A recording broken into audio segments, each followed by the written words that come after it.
Oke, selamat malam kawan-kawan semua.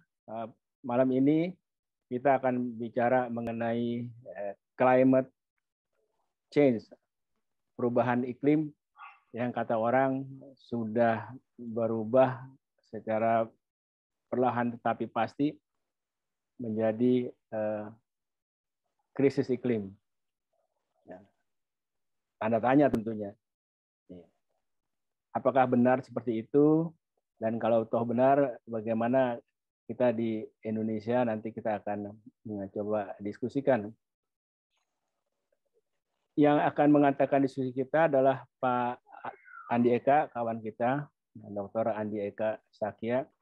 Beliau tentunya kita sama-sama ketahui pernah menjadi kepala BMKG 2013 sampai dengan 2017 dan juga Presiden WMO.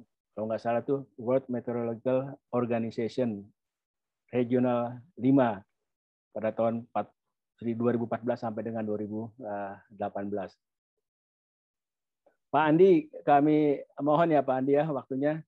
Ini ya, kita lagi sebagian ini bertanya-tanya. Bulan lalu kan kita lihat ada beberapa kejadian itu ya. Iya Pak. Climate change, cuaca ekstrim yang berdampak kepada bencana lah kita katakan. Bukan hanya di negara-negara yang berkembang, sekarang sudah mulai masuk ke negara-negara maju yang dulu kita pikir udah jauh lebih siap ketimbang kita. Di Eropa kita lihat waktu itu bulan kemarin tuh banjir besar-besaran di Jerman. Kita yang pernah ke Jerman kan tahu begitu bagus infrastruktur Jerman. Toh bisa kebanjiran nggak kalah parahnya sama kita di Indonesia. Yunani, kebakaran hutannya luar biasa sampai ada yang mau mengungsi antar pulau. Di Cina juga kebanjiran dan lain-lah di tempat-tempat yang lain. Ini fenomena apa nih? Kita minta tolong Pak Andi menjelaskan karena kita pernah bicara begini dulu Pak Andi menjelaskan ada satu istilah yang kita awam pengen tahu tuh. Katanya ini adalah salah satu fenomena dari aktivitas hidrometeorologi. Barangkali seperti itulah. Saya ininya gimana? Gitu Pak Andi, kita persilakan. Iya. Selamat malam Bapak-Bapak dan Ibu. Kalau boleh saya sebut sahabat semuanya. Yeah. Sahabat suara Iptek Voice. Begitu ya Pak Wendy ya? Iya yeah, Pak. Ini ada kawan-kawan juga dari teman-teman. Baik, saya akan terima kasih sekali ada kesempatan untuk berbicara bersama-sama dan mengantarkan diskusi kita. Izinkan saya share screen, Pak.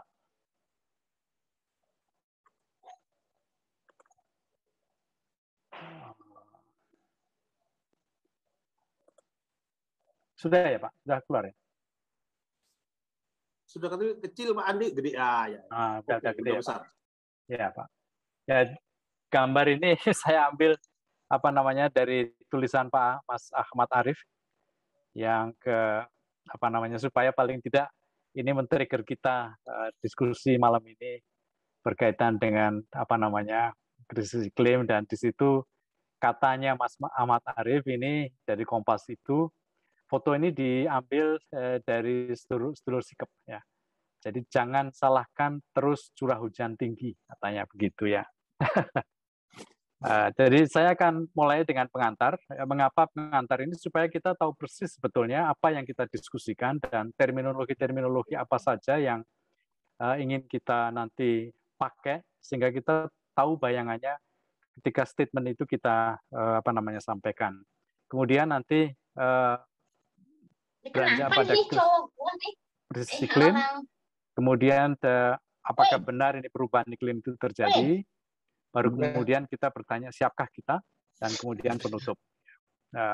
Mungkin tidak begitu banyak, tapi kita akan cepat saja. Jadi pertama, saya ingin mengajak supaya kita mencoba memahami apa itu cuaca, apa itu iklim. Ya. Jadi kalau orang bertanya, kemarau kok hujan ya? Gitu. Gerah nih. Tadi Pak Aswin mengatakan, Bandung kok hujan terus ya? Gitu ya. Nah itu berkaitan apa nih? Tadi Pak Wendy mengatakan penyebabnya antropogenik nih gitu ya. Nah, itu masalah cuaca atau masalah iklim gitu. Nah, cuaca biasanya berkaitan dengan kondisi atmosfer harian. Jadi kalau Pak Aswin bilang panas, atau Bu Nadira bilang dingin, atau kemudian Mas BHS bilang ini kok sumeng-sumeng begitu ya.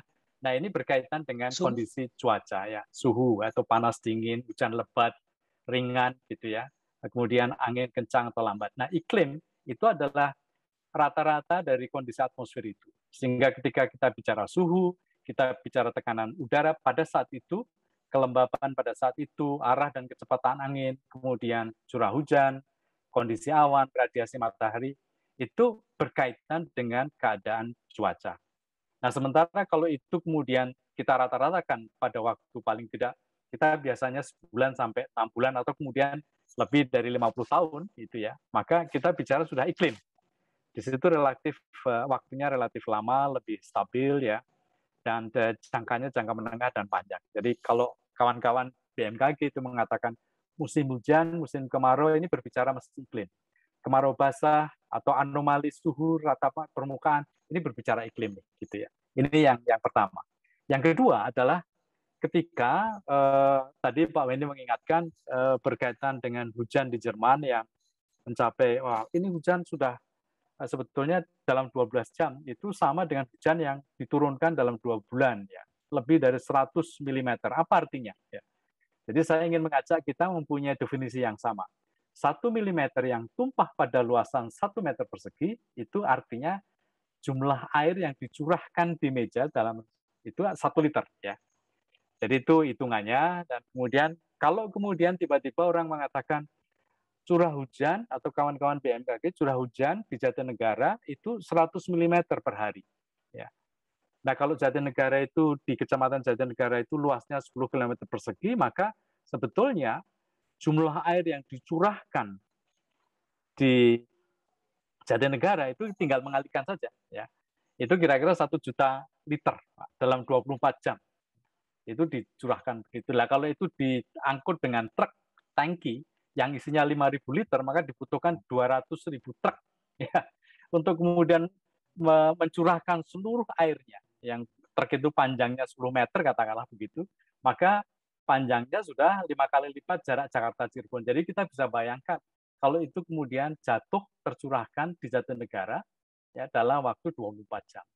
Nah, air yang jatuh atau hujan itu rata-rata ada 3 hal dalam pemahaman yang dipahami oleh kawan-kawan di mereka yang ahli meteorologi dan klimatologi.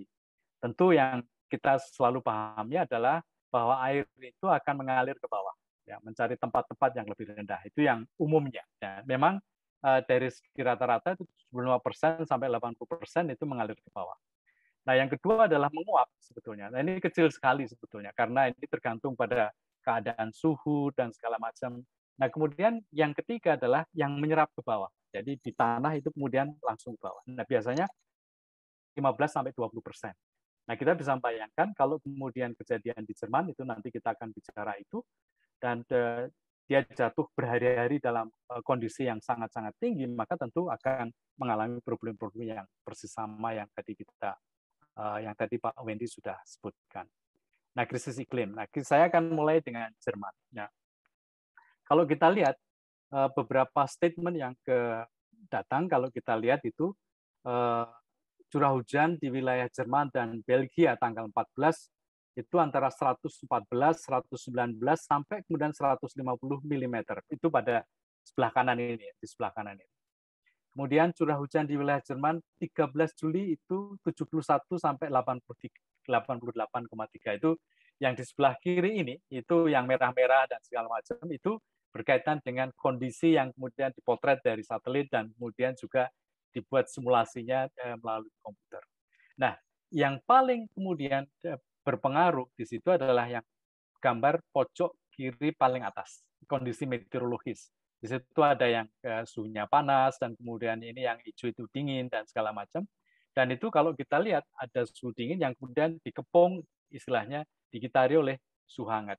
Suhu hangatnya di satu pihak meningkatkan uap air, suhu dinginnya, dan kemudian dengan sendirinya akan kemudian menjatuhkan uap air itu. Nah, mekanisme semacam inilah yang terjadi yang disebut band, ya, kalau mereka itu, atau cold drop di Jerman itu menyebabkan hujan yang begitu derasnya tanggal 13, tanggal 14 dan seterusnya. Tetapi perihal yang kemudian statement yang mengatakan ini adalah berkaitan dengan ulah manusia, ya, anthropogenics. Nah, statement anthropogenics berkaitan dengan statement iklim, ya, kondisi klimatologis yang ada di bawah ini, yang mereka gambarkan bahwa suhu di permukaan panas dan segala macam, dan kalau kita lihat itu kita sudah mendengar bahwa El Nino dan La Nina itu sangat netral, dan tetapi kondisi suhunya permukaan memang panas, dan oleh karenanya ketika berbagai diskusi yang mengatakan bahwa apa nih penyebabnya adalah berkaitan, selalu mereka mengatakan ini selalu akan terkait dengan pemanasan global dan perubahan iklim. Kondisi cuacanya sebetulnya, kondisi meteorologisnya seperti ini, yang kiri pojok atas ini. Nah, apakah di Jerman sistem peringatan dininya itu berjalan dengan baik? Betul, berjalan dengan baik. Karena beberapa hari sebelumnya sudah mengindikasikan. Dan sebetulnya kejadian hujan pada musim panas di Jerman itu sudah biasa. Tetapi bahwa tingginya hujan yang tercurah itu begitu besarnya, ya, itu terjadi jarang sekali terjadi. Dan ketika mereka sudah tahu 2 hari sebelumnya, tanggal 12, seperti yang ditulis oleh The Wall Street Journal, itu tentu 2 hari tidak cukup untuk melakukan perubahan-perubahan dan kemudian melakukan proses evakuasi dan pengaturan perencanaan wilayah dan segala macam sudah tidak cukup lagi. Jadi sistem peringatan dininya berjalan bagus karena sistem perhitungan-perhitungan yang dilakukan melalui sistem komputasi yang mereka punya sudah sangat-sangat canggih. Dan kalau kita baca di berbagai tulisan itu 90% kepastiannya, ya. Jadi 90%, tetapi pergerakan untuk kemudian melakukan menghindari proses itu tidak cukup, ya. Jadi kita melihat ada kondisi cuaca yang kemudian memungkinkan itu terjadi yang disebabkan oleh berbagai fenomena iklim yang terjadi. Jadi kita akan melihat semacam ini. Dan kalau kita lihat itu tidak hanya terjadi di Eropa saja, ya. Kita melihat ini Agustus, semuanya saya tulis Juli Agustus di Jepang, ya, juga bulan Juli 2021 20 orang dilaporkan hilang. Di Cina tadi Pak Wendy sudah mengatakan, di Singapura juga terjadi barusan saja juga. Kebakaran tadi sudah disebutkan di Turki, kemudian juga kebakaran di California terjadi, banjir di 30 desa di Kalimantan Tengah. Sekarang ini kita dengar 555 desa di Kutai juga. Tadi di berita juga keluar 25 desa di Aceh, juga Jakarta. Padahal sesungguhnya kita selalu mengatakan bahwa Agustus ini adalah musim kemarau mestinya, ya. Tetapi ini apa sebabnya? Gitu ya. Nanti kita selalu akan bicarakan ke sana. Nah, 4 Mei 2011 salah satu tulisan yang menarik di Kompas yang ditulis oleh Mas Ahmad Arif itu mengatakan bahwa bencana adalah akibat manusia dan iklim. Dan kemudian ketika kita mendengar bahwa Kalimantan banjir, Presiden mengatakan banjir besar di Kalsel jadi yang pertama dalam 50 tahun. Ini apa nih sebetulnya kondisi semacam ini? Terus kemudian paper-paper atau tulisan-tulisan artikel yang lain, dan kemudian menarik bahwa Kompas menulis di dalam editorialnya itu tak ada bencana alam. Ya, ini menarik tentu. Dan kemudian tulisan Pak Aryadi itu bencana dan problem tata kelola. Nah, ini tentu akan berkaitan dengan diskusi-diskusi kita. Sementara Tempo mengatakan bahwa ada sebuah karikatur, itu ada tulisan kita bikin tambang, kita bikin kebun sawit, kan bukan bikin banjir gitu. Yang banjir itu hujannya, katanya begitu, ya. Jadi ini semuanya sebetulnya berkaitan dengan apa yang kita diskusikan, yaitu krisis iklim. Nah, apakah betul sebetulnya terjadi krisis iklim semacam itu? Jadi kalau kita lihat sebelumnya, orang mengatakan bahwa ini adalah berkaitan dengan emisi karbon. Nah, emisi karbon itu seperti apa sih sebetulnya? Nah, kalau kita lihat mekanisme alam ini sebetulnya itu sudah sangat-sangat generous, betul. Karena bagaimanapun juga alam ini dengan sistemnya itu diciptakan oleh Tuhan begitu bagusnya sehingga sudah dengan sendirinya sistem ini kalau seimbang bisa menyelesaikan persoalan sendiri karena sinar radiasi yang datang kemudian akan kembali ke angkasa ya dan di sana kemudian disimbangkan sehingga tidak semuanya berhenti tetapi kemudian itu terjadi yang menghambat karena emisi karbon karena tidak bisa ditembus oleh radiasi yang diemisikan ke angkasa luar ya.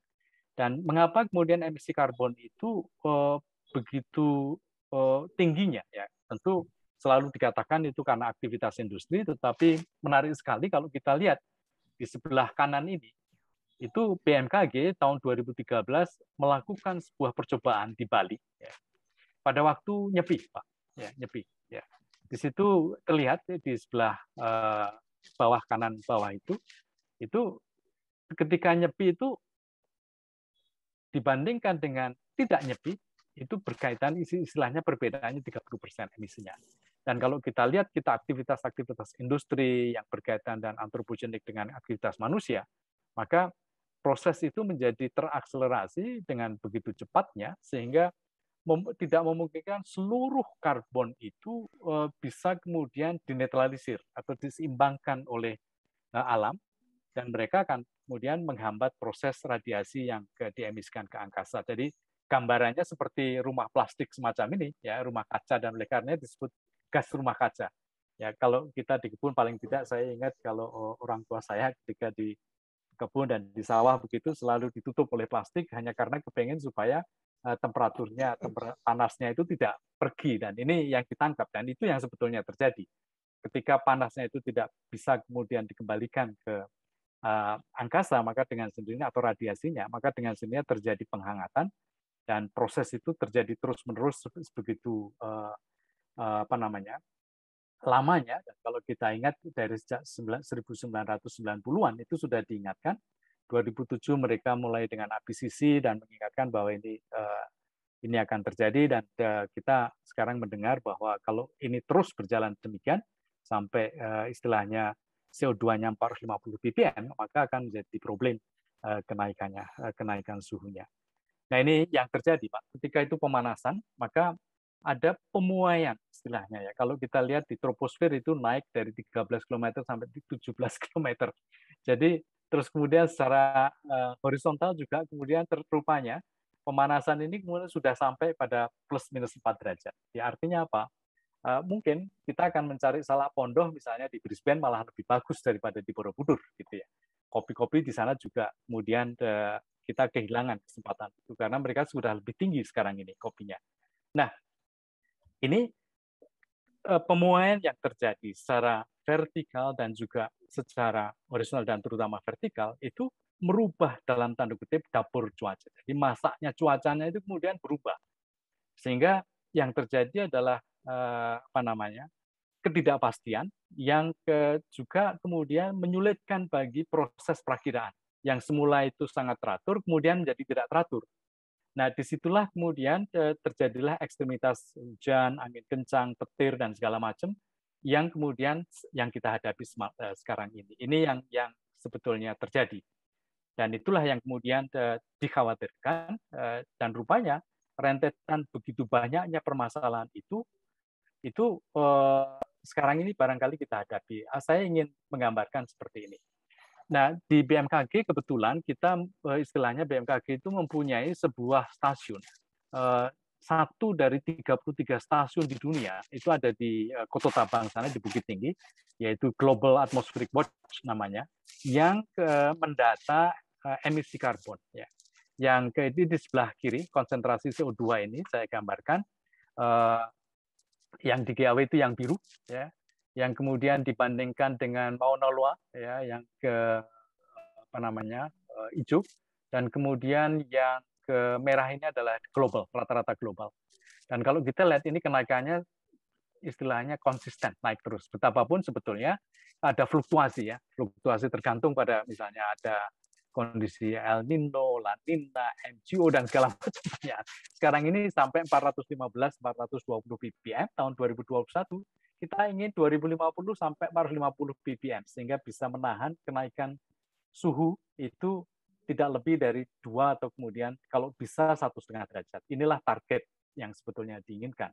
Dan kalau kita lihat, memang dengan kenaikan emisi karbon yang terjadi, itu ada kenaikan istilahnya konsisten dengan kenaikan suhu yang terjadi, suhu global. Ini dari NASA, saya ambil dari NASA.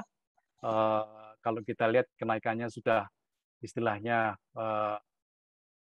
lebih dari 1 derajat, ya kita inginkan supaya ditahan 1,5 derajat. Ini jadi ya agak rumit jadi bintang itu. Nah, rupanya kenaikan suhu ini mencairkan es di Antartika. Di Antartika, dan ya, kalau kita lihat ini semakin turun saja. Jadi istilahnya yang gambar ini luasan es ini itu garis vertikalnya menunjukkan luasan es yang selalu turun dari tahun ke tahun. Ini semakin kecil saja, ya, dengan rate 127 gigaton per tahun, ya, jumlah es yang mencair. Nah, cairan istilahnya mencairnya es ini itu menaikkan juga tinggi muka laut. Ya. Dan ini kalau kita lihat di sini 3,4 rata-rata di dunia itu per year. Ya. Ini yang kemudian menjadi persoalan beberapa diskusi beberapa waktu yang lalu menjadi diskusi. Dan ini semua yang terjadi di seluruh dunia. Kita tidak bisa membatasi hanya Inggris saja atau hanya Amerika saja. Dan itu terjadi di seluruh dunia. Kalau kita lihat, ya, ini gambar dari saya ambil dari presentasinya kawan Pak Guswanto beberapa hari yang lalu di BPT. Itu gambaran mengenai kenaikan suhu di Indonesia yang merah ini, kemudian anomali suhu dunia. Ya. Nah, yang merah ini kan kita lihat fluktuasinya, tetapi tren kita melihat 1850 sampai 2020 itu selalu naik. Gambar-gambar yang sebelah kiri dan sebelah kanannya itu menggambarkan di Antartika dan Greenland, yang kemudian juga selalu mencair. Ya. Ini kalau dilihat dari artikelnya 318 gigaton es per tahun yang ternyata sudah hampir 2 kali lipat dari apa yang kemudian ditunjukkan oleh NASA, dan juga di Greenland ternyata terus meleleh. Nah, ini yang terjadi, dan Indonesia ternyata bukan sebuah pengecualian, ya, kalau kita lihat tadi. Jadi ini gambarannya. Jadi sampai di sini kita ingin mengatakan bahwa betul memang terjadi pemanasan global, dan pemanasan global ini berkaitan dengan naiknya konsentrasi gas rumah kaca, peningkatan suhu permukaan, berkurangnya tutupan es, ya, di kutub, menaiknya permukaan laut. Ya. Nah, sampai di situ, karena naiknya permukaan laut ini kan menambah luasan istilahnya jumlah air yang kemudian menguap ke dalam udara, dan kemudian berpengaruh pada iklim dalam hal ini. Dan oleh karenanya, karena begitu banyaknya yang kemudian terpengaruh, oleh karenanya pemanasan global dan perubahan iklim ini menjadi sebuah dua mata uang yang tidak pernah terpisah. Ya. Di situ ada curah hujan daerah tropis meningkat, salinitasnya turun, ya, dengan demikian berkaitan dengan ikan, sirkulasi global menurun akibat perbedaan termokline, ini juga berkaitan dengan keadaan laut kita, sirkulasi angin global menurun karena perbedaan suhu permukaan antara daerah tropis dan lintang tinggi yang kemudian juga berbeda satu sama lain, peningkatan laju penguapan, jumlah hari hujan berkurang, karena kadang-kadang hujan turun yang biasanya 2 bulan itu di rata-rata mungkin 5 mm atau 10 mm, tiba-tiba jatuh pada hari itu, tapi yang kemudian hari yang lain tidak hujan, kan begitu ya. Nah, di situ dikenal juga misalnya hari tanpa hujan berturut-turut. Nanti kita akan sampai ke sana. Kandungan air semakin berkurang, meningkatnya keasaman laut, dan meningkatnya frekuensi ekstremitas cuaca dan iklim. Ini yang sebetulnya kita diskusikan. Ya. Nah, siapkah kita begitu ya di dalam hal ini, di dalam kaitan ini? Kalau kita dengar bahwa kemarin tanggal 26 Agustus BMKG mengumumkan mengenai perakiraan awal musim hujan. Oleh BMKG, Indonesia ini dibagi-bagi dalam zona musim. Ya. Ada lebih dari 167 zona musim, di situ 134 itu awal musim hujan terjadi pada bulan Oktober. Yang menarik di dalam press conference pada masa itu adalah bahwa BMKG juga mengumumkan hari tanpa hujan berturut-turut yang terjadi di Indonesia. Jadi gambar di bawah ini ada titik-titik hijau dan titik coklat, merah, dan segala macam.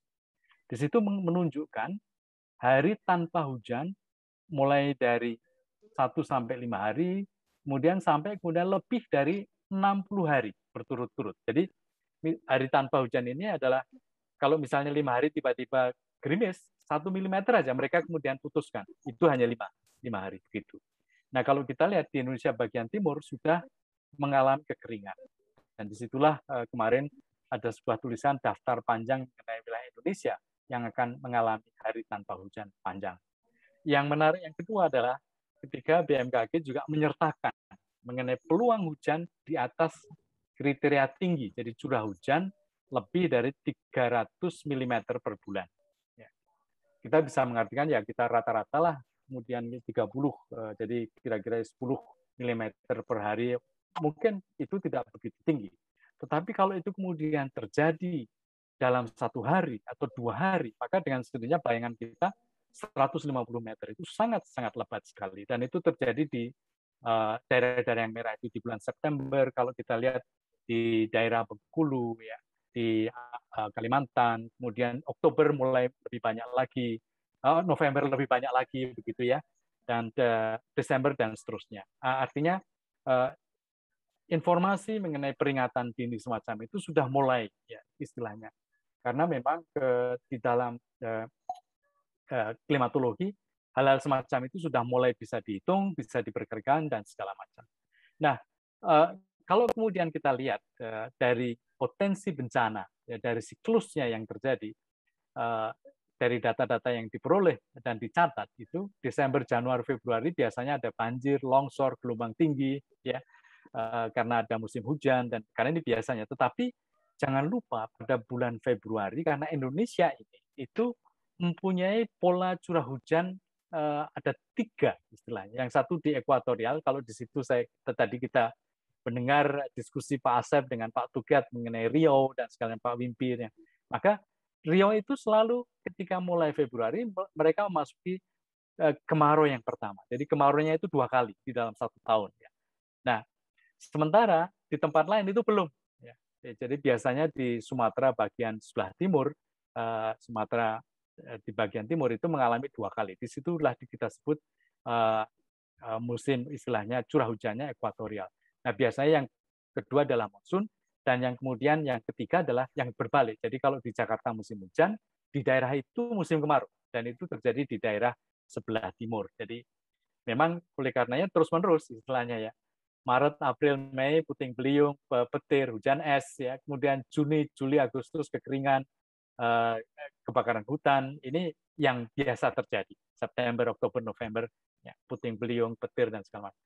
Tapi yang menarik adalah ketika BMKG menyampaikan data berkaitan dengan tren hujan ekstrim lebih tinggi dari 150 mm per hari. Tadi, ya, bayangan kita adalah 200.000 truk antrian, ya, yang kemudian membawa air ke Jakarta, yang kemudian mencurahkan airnya dengan dalam waktu 24 jam, itu 1 juta liter. Nah, ternyata dari sejak 1980 sampai 2020 itu kenaikannya 4 kali lipat. Garis regresi ini, pendekatan ini sebetulnya ini berfluktuasi. Jadi tidak selalu kemudian tinggi, tapi selalu turun, naik, dan segala macam.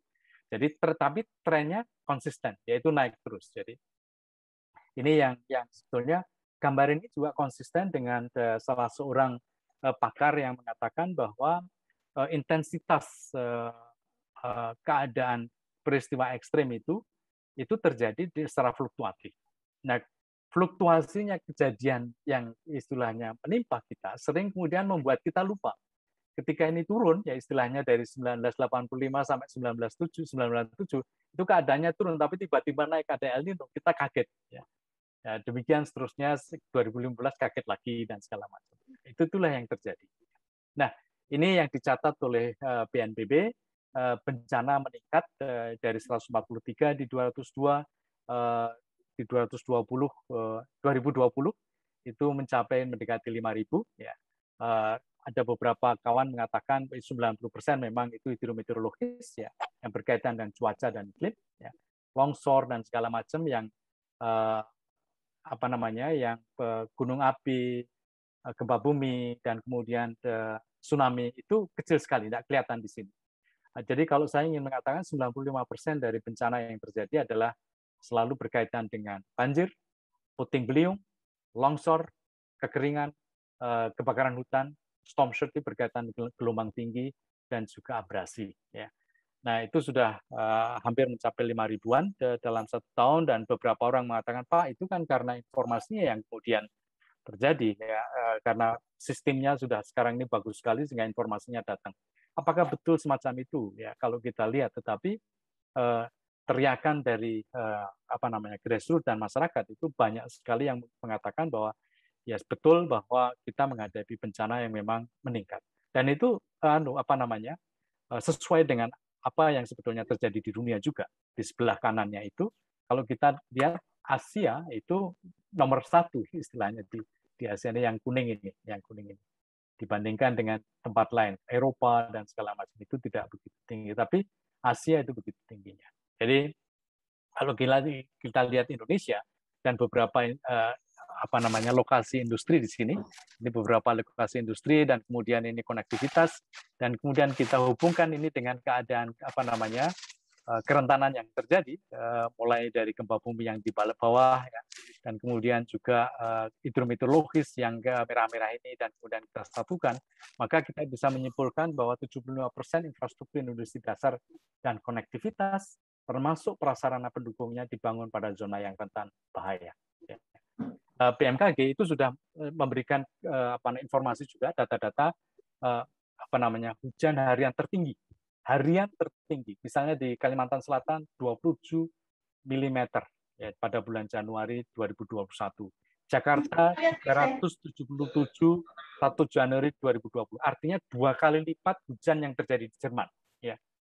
Terus kemudian di DIY di Jogja juga kemudian terjadi 29 November 2017 364. 2 kali lipat dari apa yang terjadi di Jerman. Itu apa yang kemudian menjadi gambaran di Indonesia, dan ini terjadi di hampir seluruh wilayah Indonesia, mulai Maluku, Papua, juga kemudian di Aceh, dan istilahnya mencapai lebih tinggi dari 150 mm per hari, yang di dalam kriteria yang dipakai biasanya adalah ini hujan sangat lebat sekali. Nah, gambaran juga oleh BMKG digambarkan bahwa Indonesia ini sampai 2050-an itu potensi perubahan suhunya seperti itu, mencapai 1,2 sampai kemudian 1,3 kita dirata-ratakan. Proyeksi perubahan suhu maksimumnya juga kita lihat di sebelah tengah ini, dan kemudian juga jumlah hari hujan sangat lebat, ya, musiman, ini yang hijau-hijau ini akan bertambah kira-kira 1-2 hari, ya. Dan kemudian kita lihat curah hujan musiman pada bulan September, Oktober, November juga kemudian meningkat, ya, kira-kira 1 sampai 2 harian. Kemudian juga demikian hari kering periode Juni, Juli, Agustus juga semakin meningkat, kira-kira 20 sampai 25% di tempat-tempat ini. Lampung, Palembang, kemudian juga di Sumatera, di Kalimantan Tengah, di Sulawesi juga seperti ini, dan tentu tugas Pak Tukiat sebagai apa namanya untuk providing di apa namanya teknologi modifikasi cuaca akan semakin berat. Nah, ini yang di sebelah kanan bawah ini adalah menggambarkan mengenai hari tanpa hujan berturut-turut, yaitu naik kira-kira lebih dari 25% ya kalau kita lihat di sini. Jadi itulah yang terjadi di Indonesia sampai 2050. Nah, kalau selalu orang mengatakan bahwa ancaman itu selalu membawa peluang juga, dan kalau kita lihat informasi yang sekarang ini dibuat sudah dimanfaatkan untuk bisa dimanfaatkan untuk pariwisata, transportasi, ya, dan kemudian juga PUPR dalam sumber daya airnya, kemudian kebakaran hutan dan lahan, kebencanaan tentu saja, aquaculture, ya, juga kesehatan. Ya, jadi ini kebetulan DKI menggunakan informasi itu untuk kemudian memprediksi DBD, demam berdarah, ya, demam berdarah. Jadi ketika hujan meningkat, itu ternyata beberapa bulan kemudian terjadi peningkatan malaria, ya, demam berdarah. Juga kemudian pertanian, ya, kalender tanam terpadu yang selalu secara dinamis Dan sekarang saya mendengar bahwa di pertanian sudah mulai mengembangkan smart farming untuk kemudian mendeteksi ini dengan memasang automatic weather stations di setiap sawah, sehingga mereka mendapatkan informasi secepat mungkin. Nah, ini yang lebih menarik adalah peluang-peluang ini kita juga membuka istilahnya beberapa penelitian. Salah satu penelitian yang juga kemarin itu barangkali Pak BHS mendengarkan juga berkaitan dengan produksi prediksi volatilitas harga pangan berbasis perubahan iklim. Nah, ini istilahnya saya mendengar bahwa dia menggunakan artificial neural network untuk memprediksi volatilitas pangan. Dan ini disampaikan sebagai bagian dari disertasi. Dan kemudian juga perhitungan mengenai artificial intelligence yang kebetulan dipresentasikan kemarin oleh kawan-kawan, salah satu kawannya Pak Tukiat Adit ya, di pertemuan UN SPA ya, secara global dengan kawan-kawan dari seluruh dunia, itu berkaitan dengan bagaimana mereka memprediksi ini. Yang mungkin merah kecil ini adalah ex ante berkaitan dengan tren kebakaran hutan. Jadi sebetulnya kita sudah mampu, dan saya lihat juga kawan-kawan 8, saya tidak sempat kemudian mengambilnya, tapi mereka memprovide juga data mengenai kebakaran hutan, hotspot, dan juga memprovide mengenai AI di dalam memprediksi berbagai hal, termasuk longsor, termasuk juga hujan lebat, dan segala macam. Jadi di satu pihak kita menghadapi ancaman, tetapi di pihak lain kemudian membuka sebuah peluang bagaimana kemanfaatan teknologi untuk bisa mengurangi, memitigasi hal semacam itu. Bagaimana di tingkat petani? Ya, ini kebetulan saya survei kecil-kecilan gitu pada bulan Februari ketika ketemu dengan petambak di Lampung. Ada 2 tempat yang kemudian saya survei, dan itu mengatakan bahwa ternyata yang mereka sebetulnya hadapi adalah musim tidak berpola. Dan mereka tidak tahu bagaimana cara mendapatkan informasi itu dengan tepat. Suhu yang meningkat mereka tahu, karena ini korelasinya dengan salinitas. Data-data kecil ini saya tunjukkan hanya untuk memberikan ilustrasi saja mengenai rainfall, mengenai salinitas, mengenai NO3, yang juga berkaitan dengan patogen, ya. Dan kemudian TOM itu adalah total organic matters di perikanan, dan mereka mengaku bahwa ketika itu terjadi, maka produksi mereka turun 25-50%. Dan ini penyebabnya itu. Tapi mereka juga kemudian mengeluh karena mereka tidak bisa mendapatkan informasi in situ, ya, tempat yang mereka hadapi. Ini di sebelah kanannya, saya ingin sharing mengenai juga survei yang dilakukan oleh salah satu staf di BMKG berkaitan dengan curah hujan tinggi dan kemarau, memang kemudian menyebabkan gagal panen, produksi berkurang, dan segala macam, dan hasil. Dan yang menarik adalah sebetulnya apa yang harus dilakukan dalam konteks ini. Mereka selalu mengatakan bahwa reboisasi, Pak, gitu ya. Salah satunya adalah penyesuaian pola tanam, penganekaragaman varietas. Tetapi berkaitan dengan awareness, Pak, itu ternyata kecil sekali mereka mengatakan itu, karena mereka tidak tahu apa sebetulnya berkaitan dengan sekolah pengendalian hama. Apa yang sebetulnya mereka bisa dapatkan sekolah lapang iklim, ya, misalnya seperti itu. Ya. Mereka tahu mengenai dampak iklim itu akan terjadi, ya, dan mereka tahu bahwa dampak perubahan iklim tidak dapat dicegah, itu seperti survei yang kemudian adaptasi bisa dilakukan, tetapi apa yang harus dilakukan mereka tidak. Ya. Pak Andi, bisa 5 menit lagi, Pak Andi? Ya, kita akan selesaikan, Pak. Ini sudah selesai. Ya, mereka membutuhkan hasil terjemahan dan jalan keluar terhadap permasalahan yang mereka hadapi. Jadi ini adalah gambaran dari gambar terakhir saya adalah Jakarta. Kalau kita lihat pada tahun 1996 mengalami hujan tinggi 216 sampai kemudian tahun 2020 377, Pak. Ya. Jadi 2 kali lipat lebih, ya, 2,5 kali lipat dari hujan yang di Jerman.